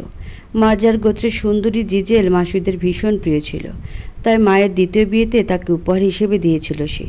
কিন্তু প্রিয় জিনিসের খেয়াল যে প্রিয় ব্যক্তি রাখবে এমন কোনো শর্ত ছিল না। প্রিয় জিনিসগুলো প্রিয় ব্যক্তিটা অবহেলা করে ফেলে রেখেছে দায়সারাভাবে। জিজেল বলে ডাক দিতেই দৌড়ে তার পায়ের কাছে চলে এলো বিড়ালটা। তাকে কোলে তুলে নিয়ে মাসুদ বলল, আপনার স্বামী পুলিশের হেফাজতে আছে মা, আপনি চাইলে দেখা করে আসতে পারেন, কিন্তু ছাড়াতে যাবেন না। আপনি হয়তো আর্থিক দিক দিয়ে হেরে যাবেন। তুমি কি সব বলছো? কেন তাকে ধরে নিয়ে গেল? কারণটা অজানা নয় আপনার। আপনি কখনো জানতে চেয়েছেন জুয়াতে হেরে গিয়ে আপনার স্বামী ব্যবসার সব হারিয়ে এখন কি করে সংসার টানছে? কিছুটা অবাক চোখে মাসুদের দিকে তাকিয়ে রইল তার মা। ভদ্রমহিলা জানেন না তার স্বামী জুয়াতে হেরেছেন। এই তো গত দুদিন আগেও তার এফডির কাগজ নিয়ে ব্যাংক থেকে টাকা তুলে এনেছেন। ব্যবসায় নাকি লাগবে। মাসুদের কথায় মিথ্যে নেই, এটা বুঝতে তার বিন্দুমাত্র সময় লাগেনি। সে কি টাকার জন্য তোমার কাছে যায়? মা, আপনার বিয়ের আংটিটা কই? বাবা যে দিয়েছিল? সেটা তো ওয়ারড্রবে। আমি যাওয়ার পর দেখবেন, খুঁজে পাবেন না, কারণ সেটা আমার বাবার কাছে। 6 মাস আগে আপনার স্বামী বিক্রি করতে গিয়েছিল বাবার পরিচিত একটা শোরুমে। ডিজাইন দেখেই ভদ্রলোক চিনতে পেরেছিলেন। তারা ভেবেছিল আংটিটা চুরি গেছে। বাবাকে কল দিলে বাবা দেখতে পায় আপনার স্বামী বসে আছে। তাকে ন্যায্য মূল্য দিয়েই আংটিটা নিয়ে আসেন বাবা। এখন সেটা বাবার কাছে আছে। মাসুদের মা কিছু বলেনি, চুপচাপ চেয়ার ধরে বসে রইলেন। মাসুদ চলে আসার পূর্বে তার মাকে উদ্দেশ্য করে বলল, মা, বাবা আপনাকে ভালোবাসত, হয়তো সে অন্যভাবে আপনাকে চেয়েছিল। আমার প্রচণ্ড অসুস্থতা কিংবা দুঃস্বপ্নের রাতগুলোতে আমি যেভাবে চেয়েছি আপনি পাশে থাকুন, বাবাও হয়তো চেয়েছিল আপনি প্রতিটা ভোরে অফিস যাওয়ার পূর্বে বাবার টাইটা ঠিক করে দিন। ছোটবেলা দেখেছি যেদিন আপনি বাসায় থাকতেন আর অফিসে যাওয়ার আগে বাবার টাইটা নিজ হাতে বেঁধে দিতেন, সেদিন বাবার মুখে অন্যরকম হাসি। সেই হাসিটা বাবা এখন আর হাসেন না। আমাদের সবার ভালোবাসার ধরন ভিন্ন, কিন্তু এই ভিন্ন ধরনেও প্রয়োজন ব্যক্তিগত মানুষটাকে বুঝতে পারাটা এবং কিছুটা সমঝোতার। সেই সমঝোতাটা আপনি করেছেন। অন্যের সন্তান মানুষ করছেন, কিন্তু করেননি বাবার ক্ষেত্রে। আপনাদের সমান সমান ইগো এবং ক্যারিয়ার ওরিয়েন্ট মানসিকতা আমার ছোটোবেলাটা একটা বদ্ধ রুমে বন্দি করে ফেলেছিল। দুজনে দুজনেরটা বুঝে আমাকে অদেখা করে এগিয়েছেন। যাক, সে কথা, কিছু মনে করবেন না। আমার সামনে যখন আপনার নতুন সন্তানেরা মা বলে ডাক দেয় তখন কষ্ট হয়, যে কষ্টটা আপনি কোনোদিন বুঝতে পারবেন না। জিজেলকে পশু হাসপাতালে রেখে মাসুদ কল দিল কুঞ্জকে। বার কয়েকবার রিং হওয়ার পর কল রিসিভ করে কুঞ্জ বলল, বল, কই তুই? জাফরিনের মেলের অ্যাক্সেস নিতে পেরেছিস? তুই জানলি কি করে? কি পেলি? সে আগের মেলের মতন খালি। হ্যাঁ, ভেবেছিলাম কোনো হিডেন ফাইল রয়েছে, তবে তেমন কিছুই পাইনি। কিন্তু তুই জানতে পারলি কিভাবে? জাফরিনের ফোন আমার কাছে ছিল। আচ্ছা শোন, আমি চাইছি এই বিষয়টা এই অবধি থাকুক। তোর মাথা ঠিক আছে? আমাদের এত বড় রিস্ক নিয়ে কাজটা এভাবে হারিয়ে যাবে? দেখ, এসব আমার বা তোর ছিল না, সবটা কিন্তু শিকদার সাহেবের ছিল। আমরা ভেবে নিব ওনার মৃত্যুর সাথে এটাও হারিয়ে গেল। ফিরিয়ে আনার সামর্থ্য আমাদের কাছে, তবে কেন আনবো না? কারণ আমি চাইছি না। এই মুহূর্তে এটার থেকেও আরও গুরুত্বপূর্ণ কাজ আছে। আমার মনে হচ্ছে না এটা থেকে গুরুত্বপূর্ণ কিছু আছে। আর তুই কি এটা থেকে সরে আসতে চাইছিস কেবল জাফরিনের নিরাপত্তার জন্য? তোর কি মনে হয় আমরা এটার পেছনে লেগে থাকা বাদ দিয়ে দিলেই জাফরিনের নিরাপত্তা ঠিক হবে? জাফরিন আমার দায়িত্ব, আমি দেখে নেব। আর আমি যেহেতু চাইছি না, তবে কেন এত প্রশ্ন করছিস? যদি এটাই চাইছিস তবে কেন মেয়েটাকে এদেশে নিয়ে এলি? আর এখন আগুনের মুখে দাঁড় করিয়ে তুই চলে যাচ্ছিস। ও যদি দেশেও ফিরে যায় তবুও ওর মুক্তি নেই। তুই এতটা নিশ্চিত কিভাবে? বাইরের শত্রু মোকাবেলা করা যায়, কিন্তু তোর শত্রু আমাদের আশেপাশের কেউ, যে আমাদের প্রতি মুহূর্তে খেয়াল রাখছি। যাই হোক, আপাতত এটা বাদ দিতে হবে। আর শোন, আমি ইদানিং ব্যস্ত থাকবো পরিবার নিয়ে। দেশ থেকে দাদার স্ত্রীকে নিয়ে এসেছি, তাদের সাথে আমার পরিবারের দেখা করানোর প্রয়োজন। তাহলে জাফরিন তোর কাছে থাকবে। এই কয়েকটা দিন তুই ওর দেখাশোনা করবি। আর তোর সেই বাঙালি বোনটা কোথায়? শালা, তুই খালি ওর দিকে যাস কেন? তুই আমার শালা, আমি না। দুলাভাই ডাক। শোন, ওকে এনে তোর কাছে দিন কয়েক রাখবি। জাফরিন কিছুটা স্বস্তি পাবে। তুই তো প্রেমে পড়ে গেছিস রে। একদম। এই প্রেম আমার জীবনে মহামারী হয়ে এসেছে রে। তাকে না দেখলে থাকতে পারছি না। হাসপাতালের কেবিনে ঢুকে মাসুদ সুচিত্রার মুখোমুখি হলো। আর জাফরিন প্রথমবার দেখতে পেল মাসুদকে। তাকে দেখেই সুচিত্রা দাঁড়িয়ে বলল, আপনি এখানে?